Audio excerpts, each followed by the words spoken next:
Divinely Driven Results show, where you learn and implement divine strategies for real results in your business.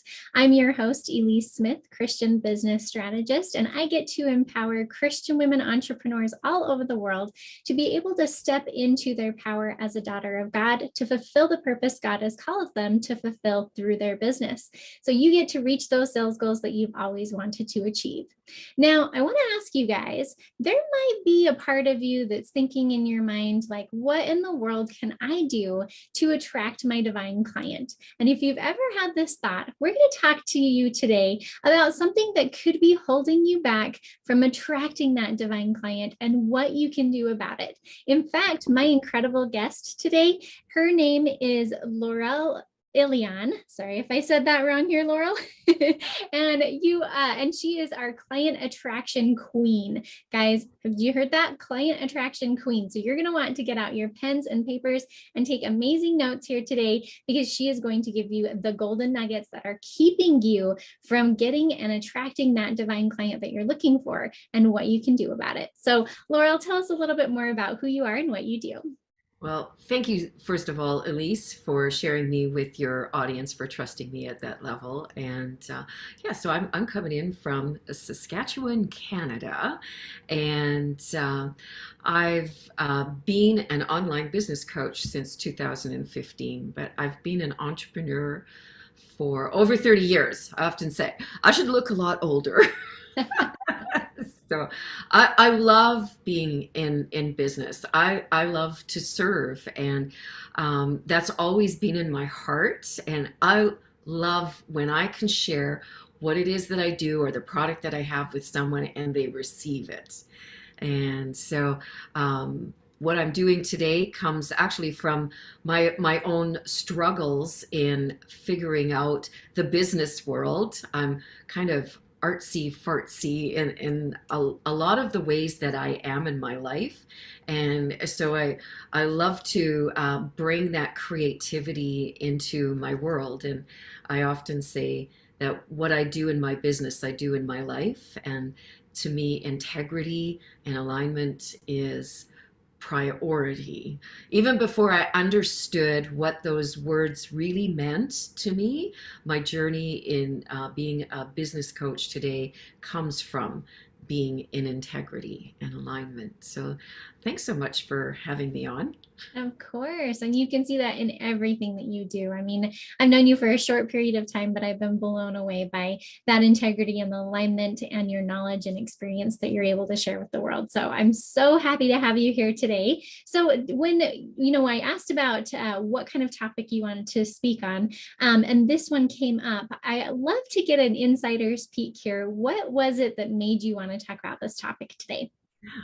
This is such a big part of my business, and actually everybody's business, but they misunderstand that client attraction, because often we put stuff out there and think that, oh, the copy will work, and it does to a degree, but what about attracting ideal clients? This is something that over 80% of your business is focused around, and people don't really understand it. Years ago, I was what I call the anti-business card coach or business person, because I found it really frustrating. How come I gave cards and nobody ever called me, or going to events and here's my card. And I didn't really understand follow-up. How many trade shows have you been to? And you put your name into the draw, that people actually do follow up with you. In 20 years, I think it only happened once. And what was that all about? So this is really my struggle, that in coming into this online world, that's the reason why I found my first coach, was because where I live in Saskatchewan, which is very similar to Utah, that you can drive for miles and miles and you don't see anybody. And what about those that you want to serve? well, how many more do you have to go through? So I knew that I needed to do something different. So relationship marketing, we hear a lot about it, but what does that mean? Networking, we hear a lot about it and we think we participate in it, but what does that really mean? So one of the things that really stood out for me from my coach, my first coach, was that she said, in business, if cash is king, connection is queen. Mm. And that I knew that in that moment I heard that was part of the missing piece. So I went really deep into understanding that. So in business, my background is over 20 years in the beauty industry. I worked very closely with people and makeovers and um, working with people that this thing would happen. I would do color draping. If your audience hasn't heard that, it's because they're too young. And it's fitting in the colors that work with what's most appropriate with you. You're based on your color, your eyes, your skin, your hair, and all of this. And then I did also the hair color, the hair shaping, and the clothing. And the first time they would have this experience, it was truly euphoric for them. They were like, wow. And myself as the person facilitating that, it was quite a high for me also.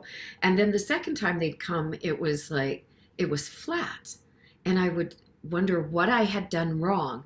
Maybe the shaping wasn't right, or and that's really where I started diving into the psychology. And back then there was an actual course that was over 30 years ago, salon psychology.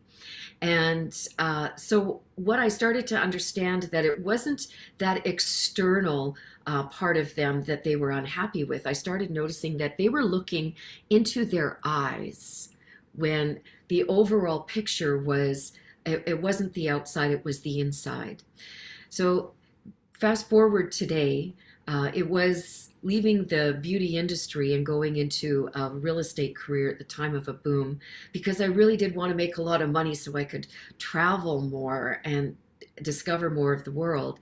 But I came into the world, the real estate world, at a time when my experience had been touchy-feely, and my clients loved me and we talked that way to each other. But coming into real estate, which is very analytical, logical, and I wasn't emotionally equipped to be there. I did really well, but it was such a struggle. And working with people that aren't your ideal client, today I'm so acutely aware of why I struggled, because I needed to find my people. And I ended up very sick, and that's how I found this healing path I'm on today. And one of the honestly, I do believe that the work that I've been doing in my business is amongst the deepest spiritual work that I've done, because everything comes back to me. How am I performing for me? And it starts with first thing in the day. Women that go on that path of sharing their talent, their product, their skill with the world, they often come from that place of passion, and then it goes to a place of selling. So they lose their path, and it becomes work. And one of the things that I learned along the way is that the root of the word passion means to struggle. It means pain, to suffer. And when we look at the passion play of Christ, that's where that comes from, that from the struggle, from the suffering. And we're not meant to suffer in this life. Everything is perfectly aligned.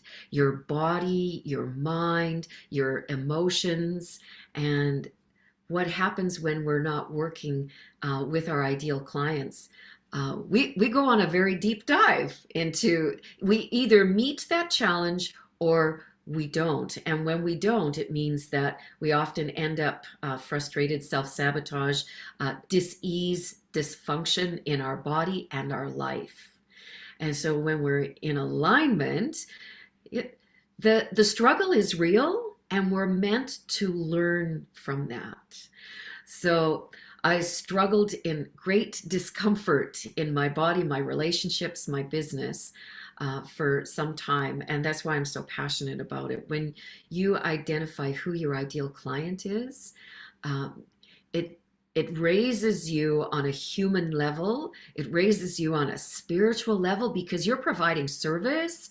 And when we have that experience of that service or product you provide landing for your people, I still get goosebumps. I get goosebumps. That's why I do what I do, because it's so, don't you find that, Elise? Oh yeah, absolutely. I mean, I can have like the worst day possible and then I hop on a coaching call with someone and I feel like $1,000,000 afterwards. You know what I mean? Because we've been given these talents and these gifts and even the challenges. I love how you said that our passion comes from that pain, comes from the struggle and the challenge, because it wouldn't mean anything to us if there wasn't that in the beginning, right?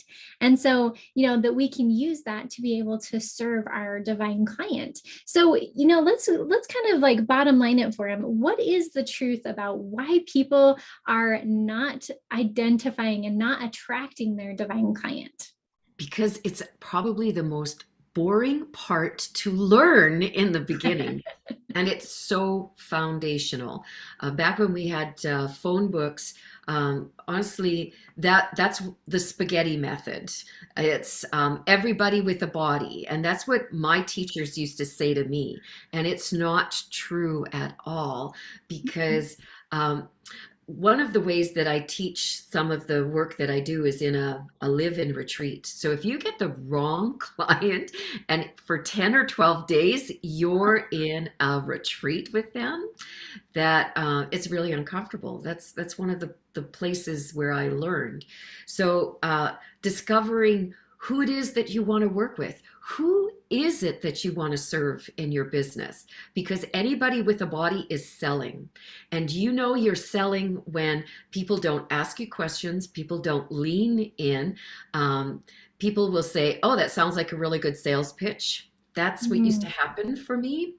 And then we start shutting down, closing off, and we start Paris, drawing from everyone around us. When you're in front of your ideal client, you know exactly the words to speak. You understand in their heart. You understand the problem that you solve for them in your own unique way. When you're doing that, you're no longer selling, you're serving. So when you identify who your ideal client is, that is the highest level of service. Yes, absolutely. And I tell my clients and my audience all the time, there are literally people on their knees praying for you right now to find them so that you can share those gifts, those talents, those experiences that God has given you to serve that very particular person. And so I like how you said it's because it's boring, right? Like it can be boring to identify that divine client of going through the demographics and the psychographics. But once you do, it is magic and it just clicks, just like you talked about. Now, let's talk about the selflessness part of this and the self-care part. We were talking just a few minutes ago, and I asked her, how does the self-care and the selflessness, because I know you have a passion for speaking about that, how does that tie into divine clients? And I have to tell you, she gave me such an incredible answer. So Laurel, tell us more about that. Yes, because how you start your day sets the tone for your day. And that was, as women, that there's a lot of conditioning going along with taking care of everybody else, and you have to take care of you first. Your body is the vehicle that carries you through life. And where do you have aches and pains? Where do you have doubts? How is your thinking process? And I learned this through the challenges that I prided myself on, putting in long days, on working hard.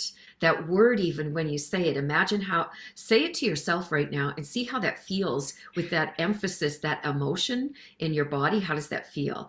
Okay. And then say the word soft and how that feels.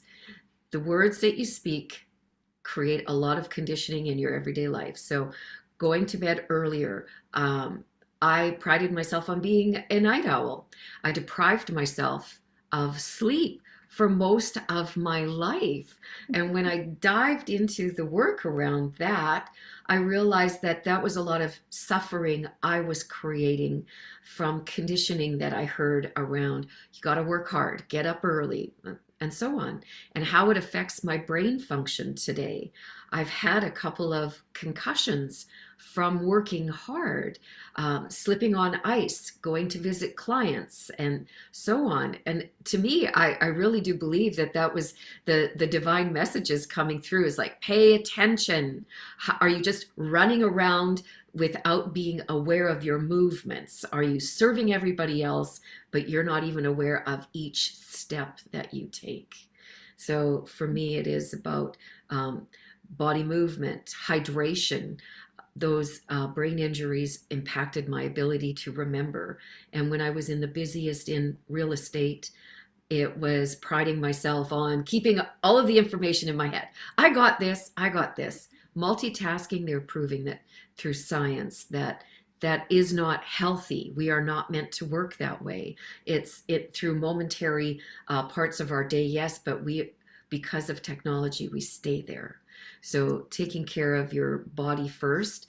And then what started happening is I got healthier, nourishing my body, doing body movement, because you're designed you perfectly, and your body's meant to heal itself.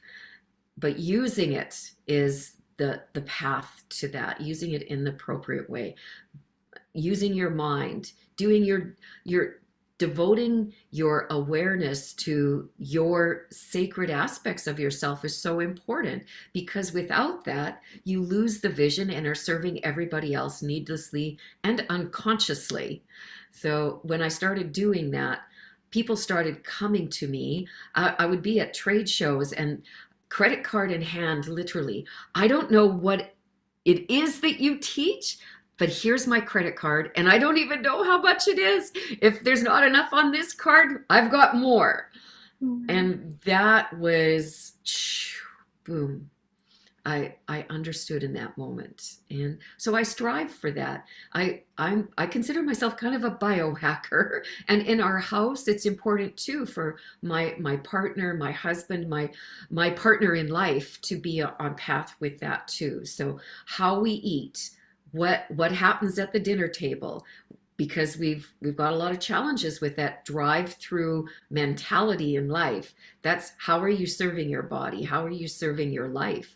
So sitting to meals, connecting eye to eye, soul to soul with your children, and then that carries over to your business. It is all connected, right? Like sometimes we compartmentalize our spiritual life and our business and our regular life and family and all these types of things. But the fact of the matter is we're one human being, we're one whole person, and all those pieces are part of who we are. And so I love the fact that this is a completely different way to look at how you're attracting your divine client. It starts with you. We've heard you can't give from an empty well, but what we were talking about earlier is why would people buy into you if you're not buying into yourself? Powerful, powerful stuff. And when you can start to get that alignment of taking, inventory of who that divine client is, knowing who that person is, asking God who that person is, and then taking care of yourself so you can attract those different types of people who you're meant to serve, that's where it's at, right? Absolutely. People often think that they are giving up something, but that is the sign when it feels like you're when you're changing, that you're giving up something. That's your own personal, I'll use the word sacrifice, but it is transformation, in that you're trading up to a higher level, and it is uncomfortable. It's meant to be that way. Mm-hmm. And your people that you want to attract, you want those ones that are willing to trade up to that new level of you, to buy in to you. But if you're not willing to do it, that's going to be reflected in your business. Oh, absolutely. So I hope you guys were taking notes the whole time. This is such an incredible way to look at attracting your divine client. Yes, it's going to take, some work, and you're going to be able to, take that to the Lord and figure out who that person is for you. But it starts with us. We've got to start taking care of ourselves and really continue taking care of ourselves so that we can attract that type of person. And so we can be there for those opportunities when those things come. So beautiful. So Laurel, if people want to know more about you and what you're up to, tell us more about that. Yeah, so I have a Facebook group that I love people to join in. It came from giving entrepreneurs a place to stretch and grow. It's called Aspiring to Inspiring. And in the beginning, it was to, have that place for my clients to come and do their lives, to be seen and be heard. And I learned, so something about myself is I've always had these teachers that have put me out there, or given me the skills to go out there and speak to larger audiences. So I'm comfortable with being on stage, although I still am nervous. And with all of that training, I've from the time I was 6 years old, I've been speaking on stage. And this new world, this new economy that we're in requires us to be seen and heard in our business. So to use social media to our greater advantage. So I created Aspiring to Inspiring for those to willingly come and do their first live or learn how to do it. And they didn't come. So now what's happening is I'm taking people on a guided journey, how to be there. Like your podcast, Elise, it's guiding people to be comfortable or to be seen and be heard. So it doesn't matter what level you're at. If you're just new, I guide people through to that level of getting over that hump that happens because we are afraid for whatever reason to not be the picture of our business. So I do interviews in there, I guide people, and it's evolving that we have very beginning to multimillionaires. And what I love about entrepreneurs is that we're all passionate about what it is that we're doing to serve. So come and be served there. And I've just launched a new program, and I do have a special offer for your people. And when I work with people, it's often on a longer one-on-one basis, but I'm doing more group programs. And this is the first in this area. And it's called how to be interviewed like a pro. And for your group, I'm just launching it, and it's valued at hundreds of dollars. It's a master class that I give you a script in that it helps you to customize your script. I show you what goes on behind the scenes, and I show you a way to be comfortable with yourself so that you feel confident being interviewed. Maybe you're at the level of interviewing others, or you want to interview others. This will also give you some background to that. And the special offer to your people today is $29.99. Just to come, because I really do want to serve, and I know that, and I understand that if you don't put yourself out there, you're creating that blockage yourself. So I want to burst through that creativity block or that self-sabotage block and give you tools that take you to that next step. So Awesome. yeah, so that's where I'm at. I'm mostly on Facebook. I'm on other platforms, but Facebook is where I'm comfortable. Good. And we'll include the links so you guys can check that out for sure. So check out Aspiring to Inspiring Facebook group, and also what she is going to post here in the comments, and also we'll have that for you as well.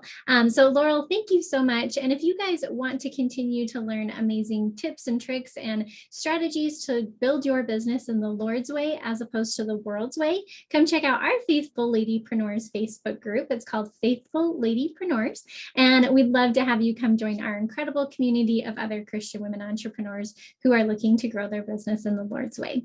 So Laurel, thank you so much for being part of our show today. Thank you so much. And thank you for inviting me into your community also. Have a beautiful day, Elise. Thank you. All right, guys, we will see you next time.